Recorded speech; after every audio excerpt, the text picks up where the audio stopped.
This is a conflict that started more than 30 years ago. As the Soviet Union was coming to an end, ethnic tensions between Armenians and Azerbaijanis increased over the region of Nagorno-Karabah. The majority of ethnic Armenians who live in the area demanded the territory be transferred from Soviet Azerbaijan to Soviet Armenia. But after the Kremlin rejected the petition, Armenia and Azerbaijan, now former Soviet republics, were left to resolve the issue on their own. But instead, the dispute escalated into a full-scale war in 1988 and ended with a ceasefire in 1994. A certain level of stability in the region lasted for more than 2 decades, with Nagorno-Karabah officially remaining part of Azerbaijan, but governed by separatist ethnic Armenians. Though no mediation attempt succeeded. In 2016, an escalation known as the 4-Day War was considered the worst ceasefire violation, until now. Fighting has begun once again, killing dozens of people and wounding hundreds more. Armenia and Azerbaijan have rejected international calls for a ceasefire. So what would it take to bring the two sides to the negotiating table?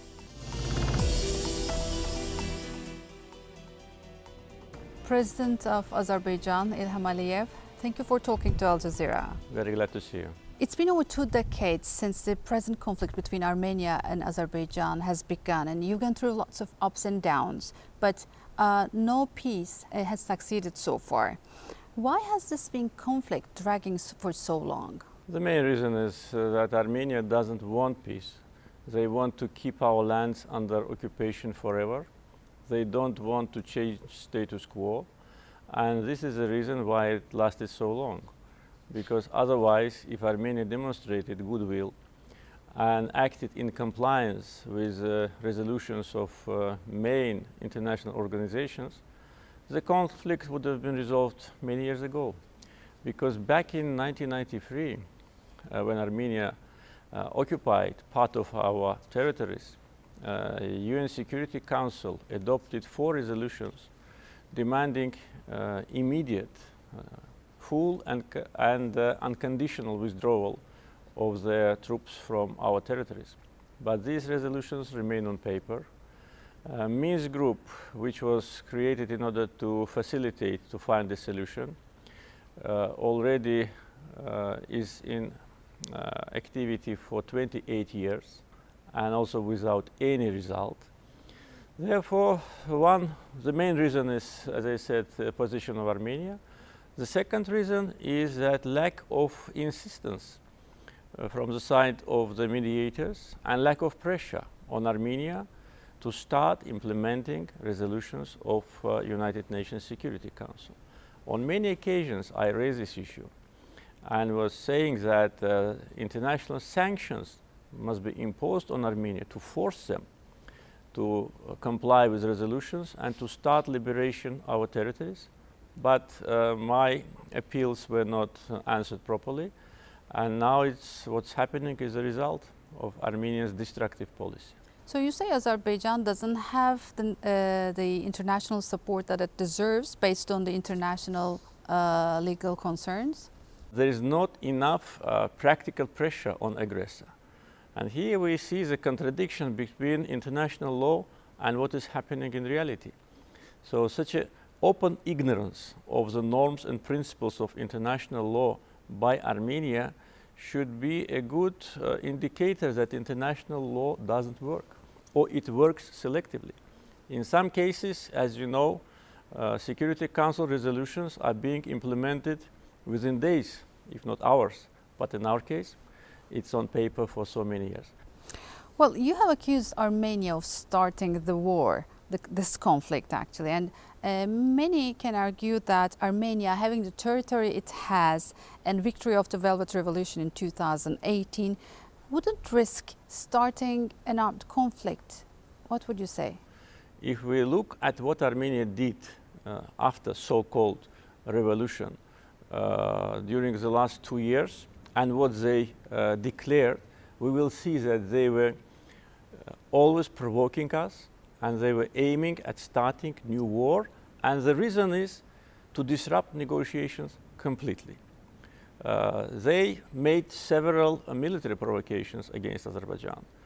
On 12th July, they attacked our villages and military positions far away from the region of the conflict, in the area of Tovuz, in the western part of Azerbaijan, on Armenian-Azerbaijani border.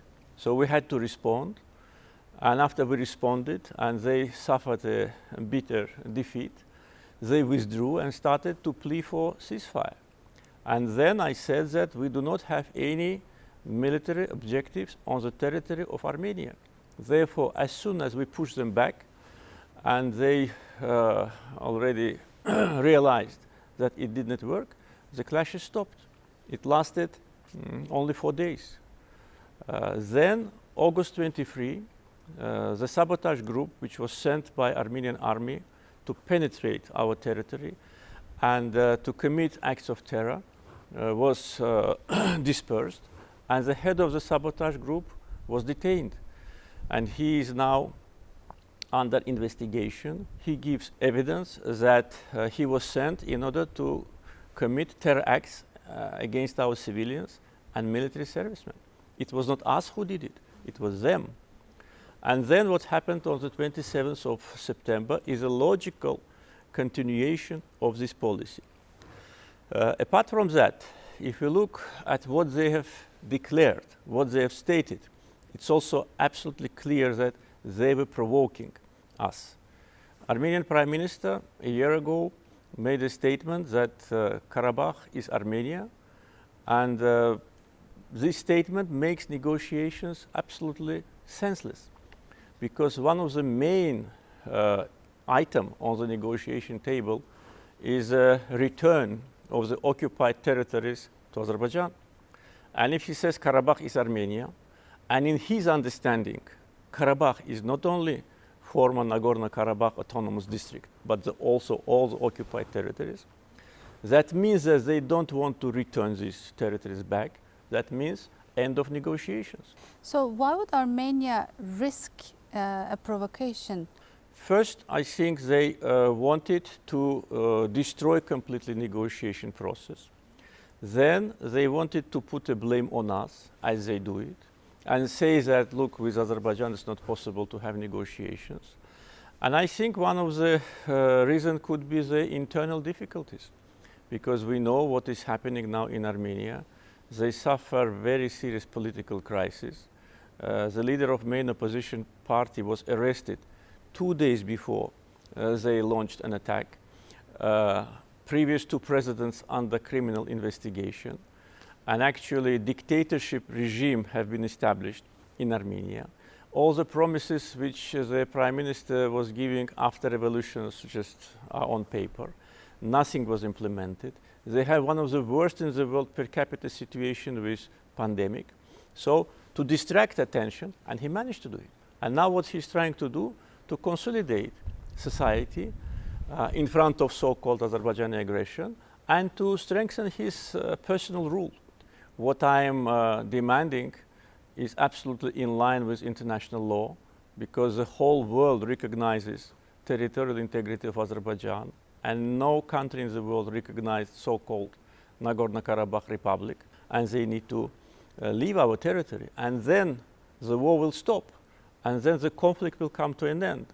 I think Armenian government overestimated their so-called importance on global arena, overestimated the possible international support to them, and made very serious mistakes, provoking us, attacking us, and now they are suffering the very serious defeat.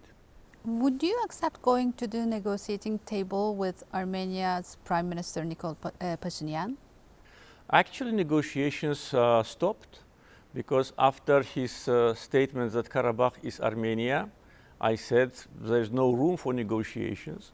But Minsk Group co-chairs were making requests to me that Azerbaijan show maybe more, understanding with respect to the fact that Armenian government is new, and maybe they do not completely control their emotions and their words.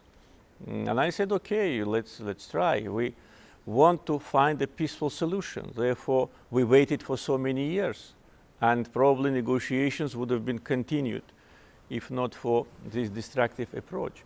And after that statement, I had a meeting with the Armenian Prime Minister, but they were absolutely meaningless. They were formal. He was telling me that they are not going to give territories back. And then what to talk about? So can we say that Azerbaijan's precondition for coming to a negotiating table is that Armenia withdraws from the occupied territories? Actually, it was Armenian Prime Minister who put precondition on us. And that's, by the way, another provocation. I think several months ago, he put 7 preconditions to Azerbaijan. Actually, he wanted to dictate his agenda to us and to the Minsk group. And one of those preconditions was that Azerbaijan should negotiate with so-called Nagorno-Karabah authorities. And not only us rejected it, also Minsk group rejected it, because it changes completely the format of negotiations, which was elaborated for more than 20 years. And negotiations are taking place between Armenia and Azerbaijan. So he puts precondition on us, and we rejected it.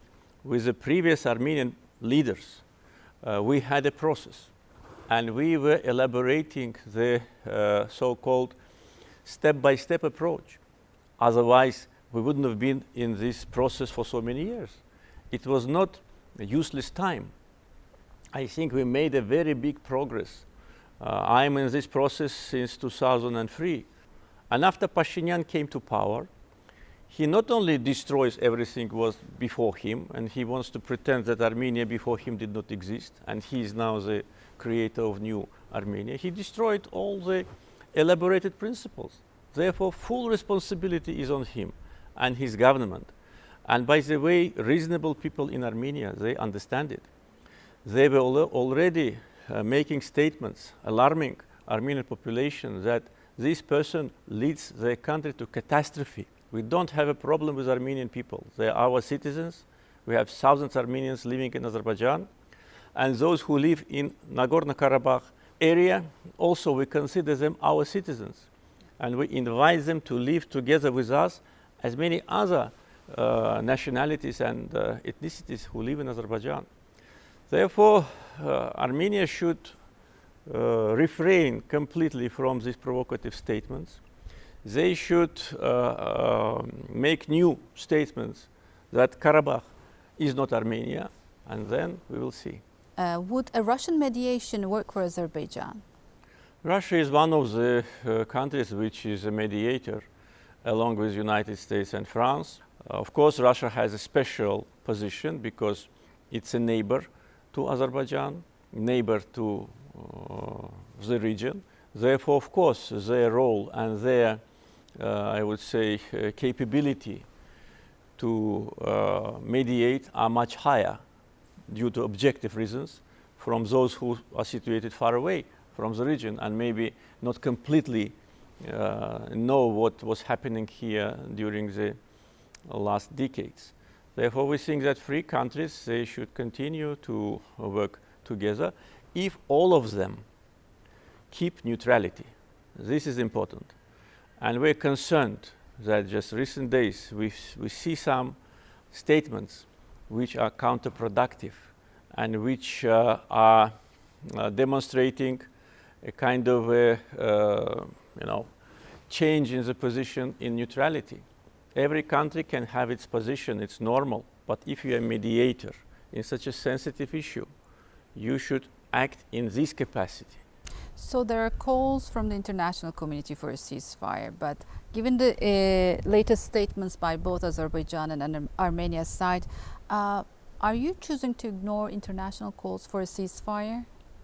No, we are not ignoring, but ceasefire cannot be achieved unilaterally. I'm just trying to deliver the message to those leaders who called me during these days, saying that it was not Azerbaijan who started. We had to defend ourselves. If we did not respond this time the way we did, today we would have had hundreds of victims among civilians. They want to kill as many Azerbaijanis they can. Ceasefire, okay, but on what conditions?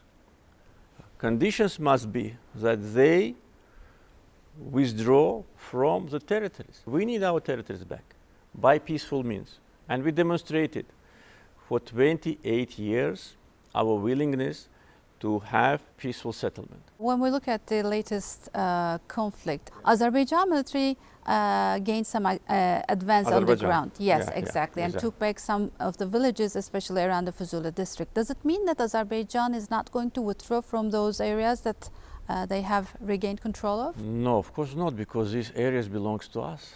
These areas, the areas of our ancient lands, these areas where our people lived for centuries, and they were occupied and destroyed by Armenians. It's our land. We regained it. We regained it by force. We regained it giving our victims. We will never step back from them. And we will rebuild the cities. We will rebuild the villages. We will return the initial names, because Armenians committed a cultural genocide against us. They destroyed all the mosques on the occupied territories.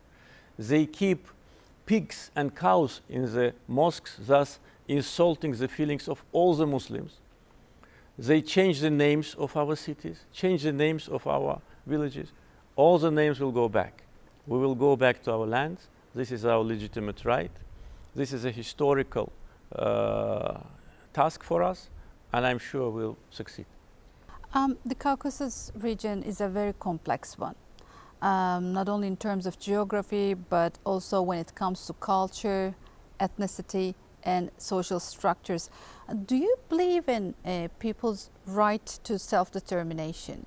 Self-determination is one of the important principles of international law. But if we go back to UN Charter, if we go back to Helsinki Final Act, we'll see that self-determination should not damage territorial integrity of the countries. Another important point, the territorial integrity of the country cannot be changed by force. It cannot be changed without an agreement of the people of the country.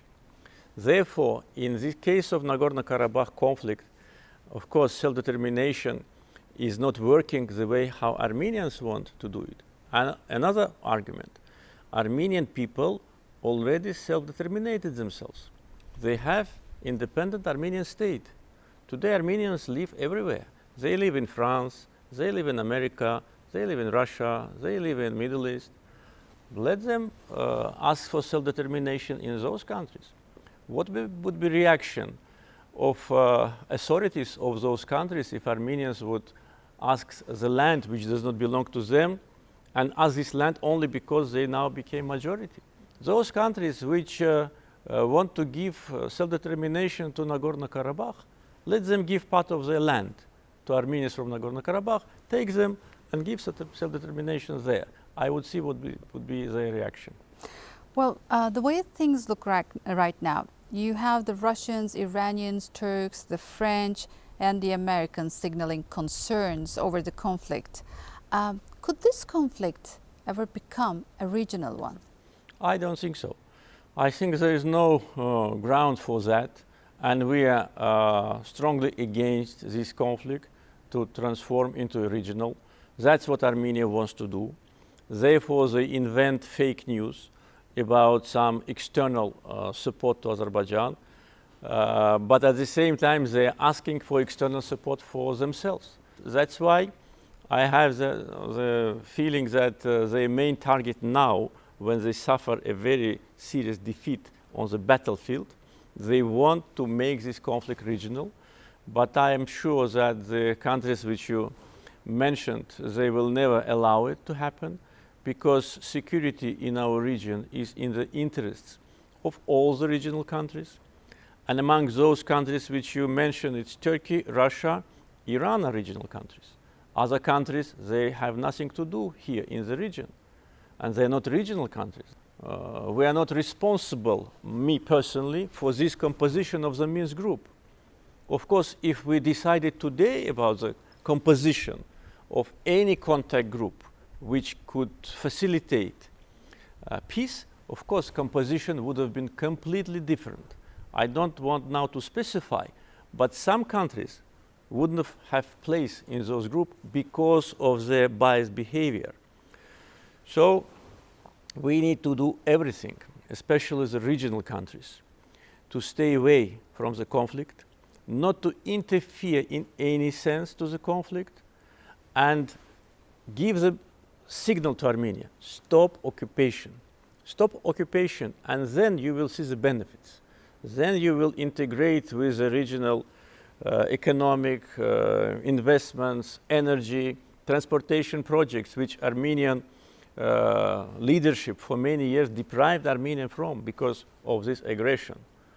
So we need to do everything that this conflict stops as soon as possible. The resolution is found as soon as possible. We are not in a position to listen statements, oh, stop it, and we will work, we will negotiate, we will help. We heard it many times. We don't have time to wait another 30 years. The conflict must be resolved now. What about Armenia's claims that Ankara is militarily involved in this conflict with its planes, etc.? This is false information. It has no proofs. I already made statements about that. Turkey is our brotherly country. From the very first day of Armenian attack, from the very first hour, Turkey expressed its full support to Azerbaijan. My brother, President Erdogan, many times made very important statements that Turkey is next to Azerbaijan, and Azerbaijan is not alone. We feel this support. We are very grateful to our Turkish brothers and president and other officials. But Turkey in no other way is involved in the conflict. One of the Armenian fake news, which now is not any longer in the media, was that Turkish F-16 shot down Armenian Su-25. This is fake news. Where are the proofs? No proofs. Every plane which lands and takes off is in the computer. Everybody can see what is happening. And I wonder why Minsk Group co-chair countries, France, United States, Russia, they do not comment on that. They do not comment on this fake news. Armenia also accuses Turkey for transferring Syrian opposition fighters to Azerbaijan. This is fake news, absolutely. The same fake news as they said that Turkish F-16 shot down the Su-25. The Su-25 had an accident, I was informed, but it hit the mountain because of unexperienced pilot. But they say they have evidence to prove that. Let them show it. Where is evidence? Not only Armenia. Unfortunately, President of France made a statement about that. And he called me on the 27th in the evening, and I said, it's wrong, it's false. And he makes these statements without any evidence. And let him give us evidence. Let him give us proofs. Only words. We can also say many words. We don't. We behave in a responsible way. There is not a single evidence of any foreign presence in Azerbaijan. We don't need it. Armenia needs it because Armenia's population is declining and it's only 2 million people. Therefore, they themselves now recruit people from Middle East, and we have evidences, and not only of Armenian origin. And by the way, it doesn't make any difference whether it's of Armenian origin, coming from Middle East, or non-Armenian origin. If anybody comes from outside to fight as a mercenary, that should be internationally addressed. So these accusations are absolutely groundless, and we reject them, and we demand the evidences to be put on the table. Will you also be presenting your evidence on the foreign mercenaries that Armenia brings? We have already some intelligence information, and plus I was shown that there are videos in the internet as people from Middle East are sitting together with Armenian soldiers, and they have in their uniform, they have Armenian national flag, and they sit together and discuss. You know, it's not without, it is without voice, but it's enough, I think. And they must be responsible for that. So could diplomacy ever work, or is the war only solution for you? Diplomacy can work if Armenia will comply with international law, will start immediate withdrawal from part of the territories in timetable. When we were discussing the issues on negotiation table before this government in Armenia came to power, one of the first item was territorial. The conflict must be resolved on the basis of territorial integrity of Azerbaijan. President of Azerbaijan, Ilham Aliyev, thank you very much for talking to Al Jazeera. Thank you.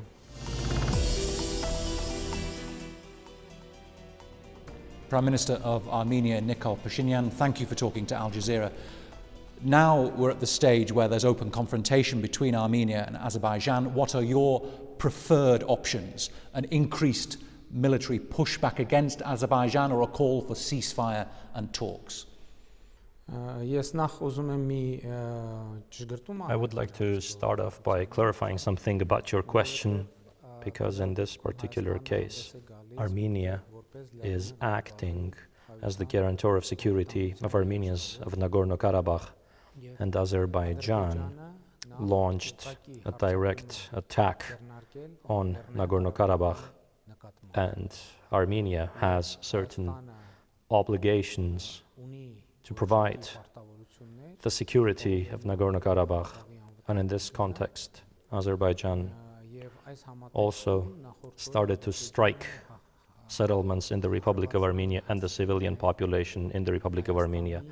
The September 27 offensive of Azerbaijan on Nagorno-Karabah began with shelling of civilian settlements, and this is a fact that we need to acknowledge. And then the rest of the answer to the question would be as follows. When there is an attack, when there's aggression, the very first task is to protect from that aggression and to stop that aggression, after which only will it be possible to talk about negotiations. In a situation in which there is an aggression, I can say with confidence that the Armenians of Nagorno-Karabakh will not retreat in the face of the aggression. At the same time, it's necessary to acknowledge that the issue of Nagorno-Karabakh has nothing but a peaceful solution, and confronting the aggression will de facto prove it. But are you saying then that but before there is a peaceful solution, you're going to have to make some military gains? As I said already, our task is to defend, because Azerbaijan launched an attack in the direction of Nagorno-Karabakh, and obviously the very first task of the Armenians of Nagorno-Karabakh is to defend against this aggression. Okay, then what is the likelihood of a military political alliance, formal military political alliance with Nagorno-Karabakh? We are discussing that possibility. That alliance actually de facto exists because we state that Armenia is the guarantor of security of Karabakh, and we need to think now about its future developments. And in our agenda, we do indeed have this point.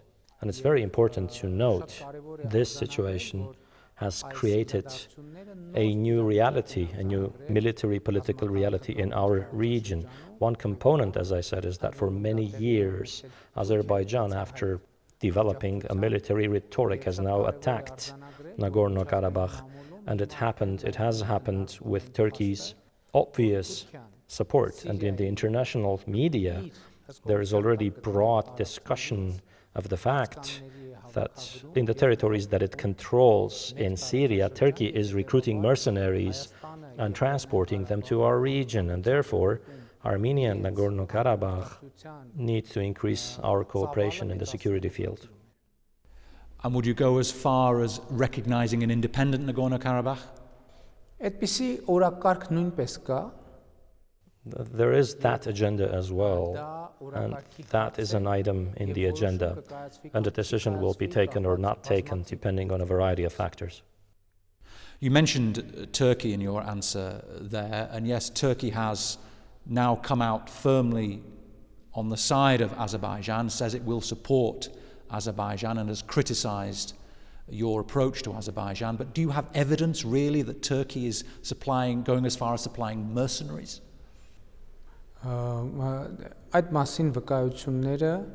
The evidence of that is appearing in the international media day after day, one after another, in reputable sources such as The Guardian, Reuters. The relatives of these mercenaries are telling the stories, their family members are telling the stories, and specific individuals have testified. They have spoken to journalists and said that Turkey is recruiting those people, transporting them to Azerbaijan to take part in the war against Armenia and Nagorno-Karabah. Let me repeat something to you written by Richard Kauslerich, a former US ambassador to Azerbaijan. He said this when this conflict started. He said, "The poor people of Armenia and Azerbaijan are paying for the price of uninspired leadership in Baku and Yerevan that refuse to seize opportunity after opportunity to peacefully deal with the conflict regarding Nagorno-Karabah." Is he right? What could you have done differently to prevent this happening?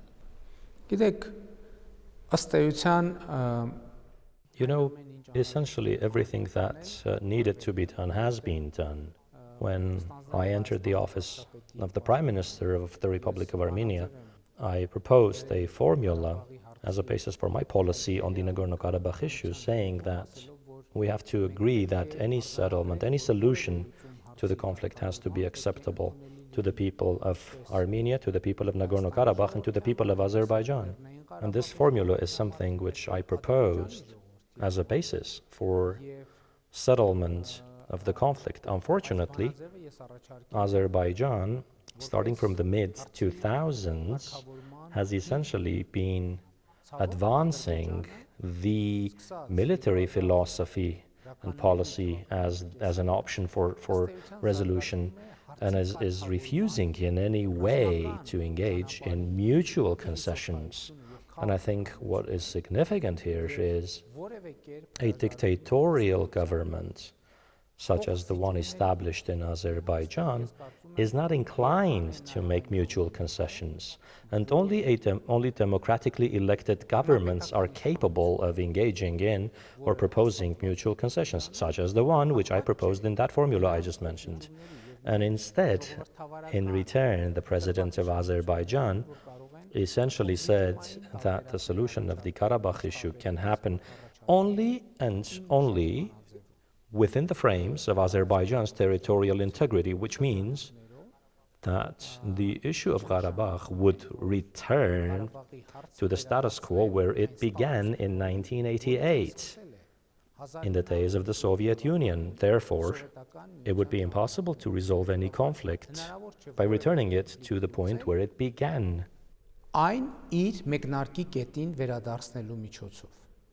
Given that historical reference, yes, I understand, and I know you probably have not much time for reflection at the moment. You're busy handling this day to day. But have you looked back and said, why have we got to where we are today? Could I have done something differently that would have stopped this outbreak of violence and this loss of life? For that, there is only one option: to yield to Azerbaijan's blackmail and threats, which for Armenia and Nagorno-Karabakh cannot be acceptable. Here is one example. Going to some well-known events in world history, you could ask, what could the US government have done to prevent 9/11 from happening? And if this comparison seems to you like an exaggeration, I would tell you that just 2 months ago, official representative of the Azerbaijani Ministry of Defense threatened to strike the Armenian nuclear power plant. What needs to be done? What is it that needs to be done to keep somebody from uttering those threats? Well, look, when you came to power after the Velvet Revolution, particularly from Azerbaijan, we were hearing there were high hopes that after your predecessor there would be a move towards peace, and it's just not happened. You have, well, from their perspective, not delivered what they hoped you would. After the revolution that took place in Armenia, there was a lot more hope in Azerbaijan that the wave of democratization would also reach Azerbaijan. But those hopes were not fulfilled because the president of Azerbaijan continuously uses the Karabakh issue to justify his dictatorial rule. When the Velvet Revolution happened in Armenia, in Azerbaijani society, more hope emerged that a similar revolution would also occur in Azerbaijan.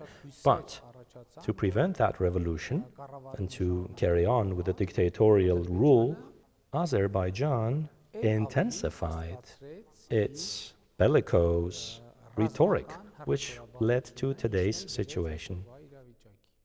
You've been on the phone a couple of times with Vladimir Putin. How have those conversations gone? Can you let us into the tone, the measure, the content of those conversations? Over this time, I've had phone calls with the President of France, the Chancellor of Germany, with the President of the Islamic Republic of Iran, with the UN General Secretary, twice with Vladimir Putin. I had 2 phone calls, but I think I will be having more phone calls with the French President and other leaders, and we discuss the ongoing situation. We discuss the development of events, and we discuss the possibilities of our cooperation in that respect. But the one that matters is Vladimir Putin. What he thinks, what he says, is the one that matters most to you, isn't it? Russia is a co-chair country of the OSCE Minsk group, and with Russia, Armenia has deep partnership in the security field, including the fact that there's a Russian military base in Armenia, and there are certain treaties in effect, which are in force in effect, and perhaps the agenda of our discussions is more diverse in that respect. Well, do you want Moscow to be neutral? For Azerbaijan, they have had Recep Tayyip Erdogan has clearly stated his support for Azerbaijan. Would you like to see something similar come from Vladimir Putin in your favor? Well, you see, here's our position, that first of all, Russia, as a co-chair country of the OSCE Minsk group, should take all measures for security and peace in the region and for resolution of the Karabakh conflict. Russia has with Armenia commitments in the security field, and to be precise, cooperation in the security field, and that is one of the items in our agenda. Would you want to see Russian peacekeepers, for example, in Nagorno-Karabah? Well, you see, those issues could be discussed in the context of the wider resolution within the OSCE Minsk Group co-chairmanship. President Aliyev says that you've been provoking him. You've been allowing the Armenian diaspora to settle in Nagorno-Karabakh. You've been encouraging it. He's been left with no option. They have this long list of grievances. It's their territory. You've done nothing to try and resolve this conflict.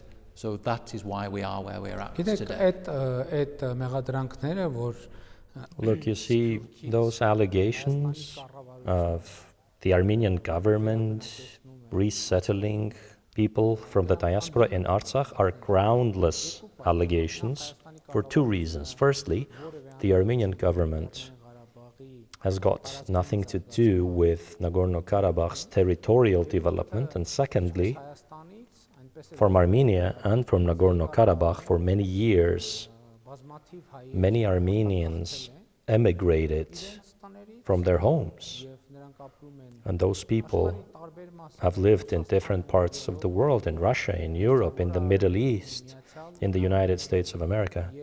And I do not preclude that some of those people might return to live in their homes. To portray it as something unusual would be illogical. Provocation, not unusual. The president says it's not unusual to allow people to go back. It's a provocation. You're provoking. You see, if anyone after 15 or 20 years ago emigrated from their homes, or 30 years back emigrated from their homes, and are returning to their homes to live in their homes. Is that provocation? What is provocative about it? Could you explain to me? Well, then you have also the allegations of the war crimes committed by the Armenian forces back in the late 80s and early 90s in Nagorno-Karabah that the European Court of Human Rights has catalogued, and again a failure to address those issues. No, that's a misunderstanding. Where did you get that? Where's that information coming from? It's just Azerbaijani propaganda. It's another one of the tools of Azerbaijani propaganda, because in the European Court of Human Rights, there are other judgments and decisions that actually blame Azerbaijan for specific and concrete crimes. We can also look at the infamous case of Ramil Safarov, the Azerbaijani officer who was taking part in together with Armenian officers, they were taking part in a training course of NATO, and he killed an Armenian officer in his sleep with an axe. For many years, Azerbaijan was developing anti-Armenian propaganda, and this is one of the consequences. And that act happened in Hungary, in Budapest. The court of Budapest convicted Safarov to life in prison, after which, after serving 8 years in prison, he was extradited to Azerbaijan, where Aliyev issued an order releasing him, and there was a process of nationwide glorification of the person. This one episode really illustrates the whole history of the Karabakh conflict. The context of today's events is also described with this. Today, many Ramil Safarovs have attacked people who were sleeping peacefully, numerous Armenians. This is the story that is happening. Maybe on top of all of that, though, we can say that the UN General Assembly demands the unconditional withdrawal of all Armenian forces from the occupied territories of Azerbaijan and... Wait 1 second, please. I beg your pardon. Have you actually read those Security Council resolutions? If you've personally read it, it's very important that whatever we're referring to, whatever we're citing, we should read what the text says. And that text says the following: that Azerbaijan violated the ceasefire agreement, and the situation that subsequently emerged was a consequence of breach of the internationally reached commitments of Azerbaijan. That's very important. That resolution which you cite actually refers to a specific event at a specific point in time. After that, the OSCE Minsk Group co-chairmanship was formed, and all nuances of the Karabakh issue have been discussed in that forum. In the negotiations which happen in the frames of the OSCE Minsk Group, it is in those negotiations, as it is a result, it is these negotiations that should result in solving all the issues. Okay. Last year, Prime Minister, August 2019, you went to Nagorno-Karabakh and you told the crowd there, Artsakh is Armenia, period, leading those crowd in chants for unification. Do you regret that now in retrospect? Was that the right thing to do then? We should again note the facts. As I told you already, I proposed a formula, and I proposed that we should undertake to seek solutions that will be acceptable to the people of Armenia, to the people of Karabakh, and to the people of Azerbaijan. And I was the first leader involved in this conflict who said that any solution of the Karabakh issue should be acceptable also to the other side.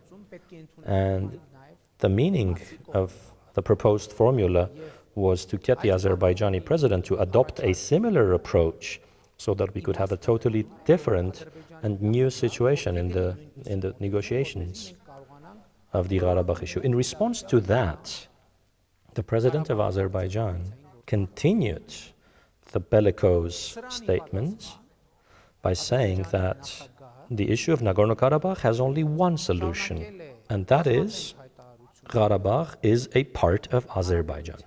And I noted, and I made a statement to illustrate that the approach of the Azerbaijani president is impermissible, given especially that in 1988, the autonomous region of Nagorno-Karabakh, through its Supreme Council, expressed the will to join Armenia, the Republic of Armenia.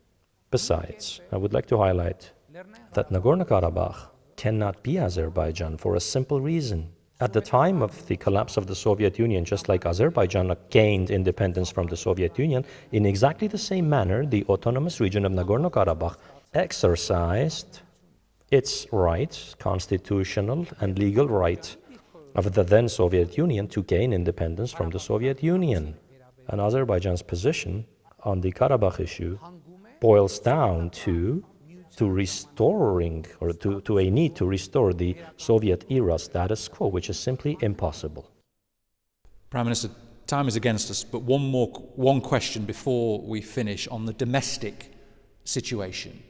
You remain very popular, and the popularity that brought you to power during the Velvet Revolution is still there. Not as popular as you were, we understand. There have been some small protests against tax policy, tax reform, calls for the education minister. I'm sorry, did you do an opinion poll?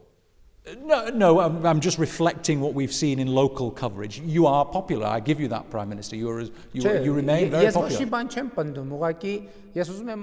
No, I'm not insisting. I'm just trying to say that the protests happened the day after I was elected Prime Minister. So, oh, by the way, in a democratic society, protests, demonstrations, assemblies are not strange. It would be good, for instance, if Azerbaijan had protests under the same circumstances in the same environment as Armenia. Let me just very quickly finish the question, though, the point being that, and also we have to mention that the COVID infection rate is very high here, and you've had a big challenge getting on top of that. The question is, do you worry for your own popularity that if you mishandle this conflict, if it doesn't go your way, then you yourself are going to suffer in your position as Prime Minister? Well, you see, I reached the position of the Prime Minister not to defend my popularity, but to serve the national interests of my country and my people, and to defend the dreams of my people and my country. So along this path, I'm absolutely not interested in my person. Prime Minister of Armenia, Nikol Pashinyan, thank you very much for talking to Al Jazeera. Thank you.